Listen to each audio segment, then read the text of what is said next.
नमस्कार student, Pratap study point में आप लोग का स्वागत है। तो स्टूडेंट, हम आज आए हैं लेकर अपना अध्याय 2 साइंस क्लास 10 के लिए अम्ल क्षार एवं लवण के बारे में। तो प्रताप स्टडी पॉइंट हमारे चैनल का नाम है, प्लीज़ लाइक सब्सक्राइब कर लें। उसके बाद से हम देखेंगे अम्ल एवं क्षार के बारे में। एक चैप्टर हमने ख़त्म कर दिया है और दूसरे चैप्टर पर हम लोग चल रहे हैं। इसी तरह एक एक चैप्टर करके ख़त्म कर दिया जाएगा। तो पेपर आते समय पूरा एकदम रिवीजन कर लिया जाएगा कि कोई भी कमी हमारे पेपर में ना हो। कोई भी क्वेश्चन हो और कोई भी क्वेश्चन हो वह करने में हमको दिक्कत ना है। तो अगर 100 में 100 नंबर पाना है तो मेरे साथ आपको बनना पड़ेगा। मेरे साथ मेहनत करना पड़ेगा। हम जितना मेहनत करेंगे उतना भी आपको भी करना पड़ेगा। आपको सब नोट्स बनाना पड़ेगा, याद करना पड़ेगा। तो हम जितने पढ़ा रहे हैं, नोट्स दे रहे हैं, आप इनका नोट्स तैयार कीजिए। अगर पीडीएफ नोट चाहिए तो हमारे टेलीग्राम बोर्ड एग्जाम को ज़रूर ज्वाइन कर सकते हैं। तो देखिए, यहाँ पे हम शुरू करते हैं। हमारा चैप्टर है अम्ल क्षार एवं लवण। तो अम्ल के बारे में देखेंगे। अम्ल स्वाद में खट्टे होते हैं, यह नीले लिटमस पत्र को लाल कर देते हैं। उसके बाद से देखेंगे क्षारकों का स्वाद कड़वा होता है, यह लाल लिटमस पत्र को नीला कर देता है। गंधीय सूचक, जिन पदार्थों का गंध अम्लीय तथा क्षारीय के माध्यम में भिन्न हो जाती है, मिल जाती है, उन्हें ही गंधीय सूचक कहते हैं। यानी कि अम्ल में मिल जाते हैं या क्षार में मिल जाते हैं, उन्हें ही गंधीय सूचक कहते हैं। उसके बाद से देखेंगे पीएच स्केल से क्वेश्चन पूछता है कि पीएच स्केल क्या होता है। तो देखिए, किसी विलयन में उपस्थित हाइड्रोजन आयन की सांद्रता ज्ञात करने के लिए एक स्केल विकसित किया गया है, जिसे पीएच स्केल कहते हैं। एक नंबर का फैक्ट है। देखिए, हाइड्रोजन आयन की सांद्रता जितनी अधिक होगी उसका पीएच मान उतना ही कम होगा। जब हाइड्रोजन की सांद्रता अधिक रहेगी तो उसमें हाइड्रोजन आयन की सांद्रता अधिक रहेगी तो उसका पीएच मान क्या होगा, कम होगा। यही पीएच स्केल है, आपका दिया गया है। 0 से प्रारंभ होता है, 14 तक जाता है। जब 14 से अधिक बढ़ेगा, जब 0 से अधिक जाएगा तो वह क्षारीय होगा, और जब 14 से कम होगा तो वह अम्लीय होगा, अम्लीय विलयन बोला जाएगा। उसके बाद अम्लीय विलयन बोला जाएगा। इसमें देख लीजिए कि जब ये स्केल, देखिए स्केल यहाँ 0 से 14 तक खींचा गया है। तो जब पीएच मान जब 7 से अधिक बढ़ेगा तो वह क्षारीय होगा, और जब 7 से कम होगा तो वह क्या होगा, वह विलयन अम्लीय होगा, और जब 7 पे रहेगा तो वह उदासीन विलयन कहलाएगा।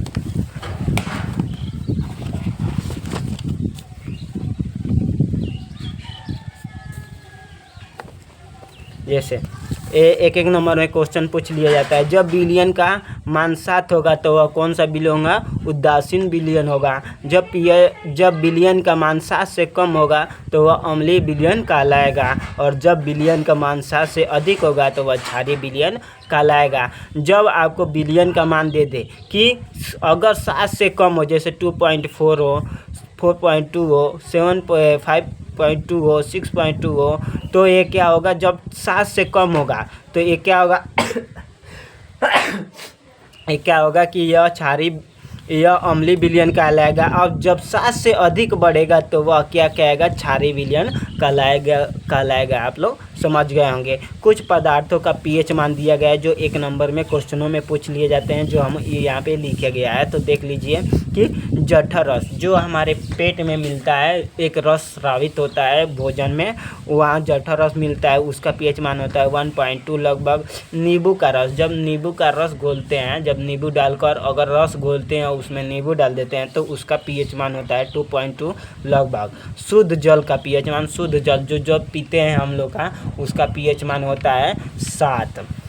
रक्त का पीएच मान, यानी कि हमारा जो ब्लड होता है, खून होता है, उसका पीएच मान क्या होता है, 7.4। देखिए यहाँ पे 7.4 से ऊपर हो गया है, यानी कि यह क्षारीय विलयन होगा। यानी कि 7.4 से अधिक बढ़ता है तो क्या हो जाता है, क्षारीय विलयन कहलाता है। तो रक्त हमारा क्या होता है, क्षारीय होता है, कड़वा लगता है। मिल्क ऑफ मैग्नीशियम का पीएच मान होता है 10। सोडियम हाइड्रोक्साइड का पीएच मान होता है 14। उसके बाद से देखेंगे अम्ल तथा क्षारक की शक्ति विलयन जल में क्रमशः H+ आयन तथा OH आयन की सांद्रता पर निर्भर करती है। अब यहाँ से क्वेश्चन बनाता है आपके लिए कि प्रबल अम्ल क्या होता है। तो प्रबल अम्ल के बारे में जानेंगे। अधिक संख्या में H+ आयन उत्पन्न करने वाले अम्ल प्रबल अम्ल कहलाते हैं। अब प्रबल अम्ल के उदाहरण देख लीजिए कौन कौन, क्योंकि 1 नंबर में क्वेश्चन पूछ दिया जाता है, HCl दे देगा और ये पूछेगा कौन सा अम्ल है तो नहीं बता पाएंगे, इसलिए हम इसको बढ़िया से लिख दिए हैं। तो प्रबल अम्ल याद कर लीजिएगा। Hydrochloric acid HCl, sulphuric acid H2SO4, nitric acid HNO3 और परक्लोरिक एसिड, ये क्या है, प्रबल अम्ल के उदाहरण है। उसके बाद से देखेंगे तो दुर्बल अम्ल के उदाहरण देखेंगे तो कम संख्या में H+ आयन उत्पन्न करने वाले अम्ल दुर्बल अम्ल कहलाते हैं। दुर्बल अम्ल के देख लीजिए उदाहरण, एसिटिक अम्ल, कार्बोनिक अम्ल, साइट्रिक अम्ल, टार्टिक अम्ल। टार्टिक अम्ल टमाटर में पाया जाता है। मेथनाइक अम्ल बिच्छू का डंक में पाया जाता है। विटामिन सी कौन सा अम्ल पाया जाता है, दुर्बल अम्ल उसमें पाया जाता है। लैक्टिक अम्ल जो दही होता है, दही में कौन सा अम्ल पाया जाता है, दुर्बल अम्ल पाया जाता है। साइट्रिक अम्ल।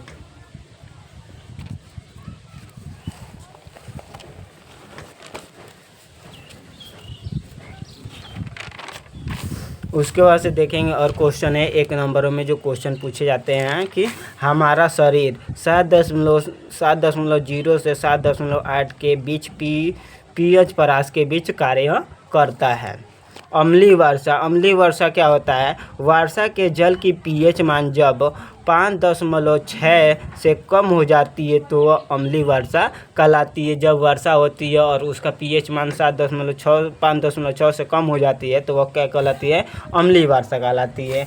कुछ प्रकृति में पाए जाने वाले अम्ल हैं जो जैसे सिरका में, तो सिरका में कौन सा अम्ल पाया जाता है, सिरका तो आप लोग खाए होंगे, तो एसिटिक अम्ल। संतरा में सिट्रिक अम्ल, नींबू में सिट्रिक अम्ल, दही में लैक्टिक अम्ल, चींटी का डंक में मेथनाइक अम्ल। जब वह मार कर काटती है तो उसमें मेथनाइक अम्ल छोड़कर जाती है, जिससे हम लोग को दर्द का अनुभव होता है। बिच्छू का डंक मेथनाइक अम्ल पाया जाता है, बिच्छू मार देता है और वह क्या होता है कि हमारे पैरों में फैलने लगता है, जिससे हमें दर्द की एहसास होती है और हम लोग लगते हैं चिल्लाने। उसके बाद से देखेंगे तो इमली में टार्टिक अम्ल पाया जाता है और टमाटर में ऑक्जेलिक अम्ल पाया जाता है।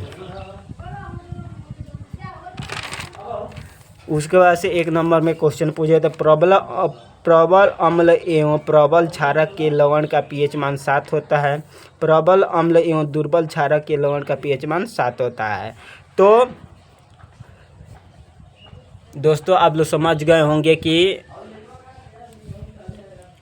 होंगे, हमें आशा है कि आप लोग समझ गए हैं। तो आप लोग क्या कीजिए कि इनका नोट्स बनाइए और याद कीजिए, क्योंकि बोर्ड एग्ज़ाम 2026 के लिए हम लोग पूरी बढ़िया से तैयारी कराएंगे अपने इस चैनल प्रताप स्टडी पॉइंट पे। तो आप लोग लगे रहिए और वीडियो को फुल वॉच कीजिए, और वीडियो पसंद आए तो लाइक सब्सक्राइब शेयर करना न भूलें। जय हिंद दोस्तों।